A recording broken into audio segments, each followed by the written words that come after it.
একটা ম্যাচও জিততে পারবে না কলকাতা, শাহরুখ খানকে অভিশাপ দিল মোস্তাফিজুর রহমান। দর্শক, আইপিএল 2026-এর শুরুটা যেন এক দুঃস্বপ্ন কলকাতা নাইট রাইডার্সের জন্য। মাঠের লড়াইয়ে নামার আগেই যাকে নিয়েছিল সব উন্মাদনা, সেই টাইগার পেসার মোস্তাফিজুর রহমানকে হুট করেই দল থেকে বাদ দিয়েছে কলকাতা। আর এরপরেই যেন ভাগ্যদেবী মুখ ফিরিয়ে নিয়েছেন শাহরুখ খানের দলের উপর থেকে। তারা 2 ম্যাচ হেরে পয়েন্ট টেবিলের তলানিতে এখন নাইটরা। ভক্তদের মনে এখন একটাই প্রশ্ন, মোস্তাফিজকে বাদ দেওয়াটাই কি কাল হলো কলকাতার জন্য? এটি কি কেবলই ব্যর্থতা, নাকি মোস্তাফিজের কোনো নীরব দীর্ঘশ্বাস? আইপিএল 2026-এর মেগা নিলামে 9 কোটি 20 লাখ রুপির চড়া দামে মোস্তাফিজুর রহমানকে দলে ভিড়িয়েছিল কলকাতা নাইট রাইডার্স। বাংলাদেশি সমর্থকদের মনে আশা জেগেছিল এবার হয়তো ইডেনে দেখা যাবে ফিজ ম্যাজিক। কিন্তু আসর শুরুর আগেই দৃশ্যপট বদলে যায়। বিসিসিআই এর বিশেষ নির্দেশনায় হঠাৎ করেই কেকেআর স্কোয়াড থেকে বাদ দেওয়া হয় মোস্তাফিজকে। রাজনৈতিক অস্থিরতা কিংবা কূটনৈতিক কারণ, অজুহাত যাই হোক না কেন, মোস্তাফিজের মতো একজন ম্যাচ উইনারকে হারানো যে কত বড় ধাক্কা ছিল তা এখন হারে হারে টের পাচ্ছে কলকাতা নাইট রাইডার্স।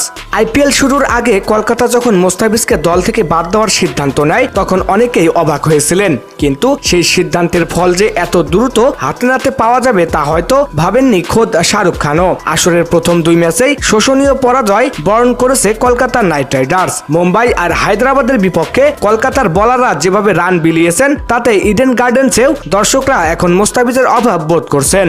অথচ ঠিক এই সময়ে পাকিস্তানের মাটিতে আগুন ঝরাচ্ছেন হাফিজ। পিএসএলে নিজের বিধ্বংসী কাটার আর ইয়র্কারে বিশ্বের বাঘা বাঘা ব্যাটারদের নাচিয়ে ছাড়ছেন তিনি। টুর্নামেন্টের সর্বোচ্চ উইকেট শিকারীর দৌড়ে থাকা মোস্তাফিজ যেভাবে ডেড ওভারে রান আটকে ম্যাচ জেতাচ্ছেন তাতে স্পষ্ট যে তিনি এখন ক্যারিয়ারের সেরা ফর্মে আছেন। পিএসএলে তার এমন পারফরমেন্স দেখার পর কেকেআর সমর্থকদের ক্ষোভ এখন আকাশচুম্বী। এদিকে সামাজিক যোগাযোগ মাধ্যমে ছড়িয়ে পড়েছে এক চাঞ্চল্যকর খবর। ভক্তদের দাবি, ফর্মের তুঙ্গে থাকা সত্ত্বেও মোস্তাফিজকে রাজনীতি কিংবা অন্য অজুহাতে আইপিএল খেলতে না দেওয়াটা ছিল চরম অন্যায়। অনেক বাংলাদেশি সমর্থক সরাসরি বলছেন, যাকে প্রয়োজন ছিল তাকেই অপমান করে সরিয়ে দেওয়া হয়েছে। মোস্তাফিজের এই নীরব অপমান এখন কেকেআর এর জন্য অভিশাপ হয়ে দাঁড়িয়েছে।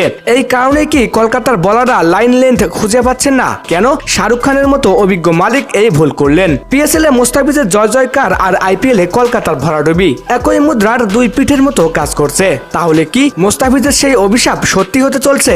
মোস্তাফিজের ছায়া ছাড়া হয়তো এই আসরে একটি ম্যাচও জিততে পারবে না কলকাতা। কিং খান কি পারবেন তার ভুল শুধরে দলকে কক্ষপথে ফেরাতে, নাকি মোস্তাফিজের এই অভিশাপ তাড়া করে বেড়াবে পুরো সিজন জুড়ে? তো দর্শক, পিএসএল এ বাংলাদেশি খেলোয়াড়দের সর্বশেষ আপডেট পেতে আমাদের চ্যানেলটি সাবস্ক্রাইব করে সাথেই থাকুন। ধন্যবাদ।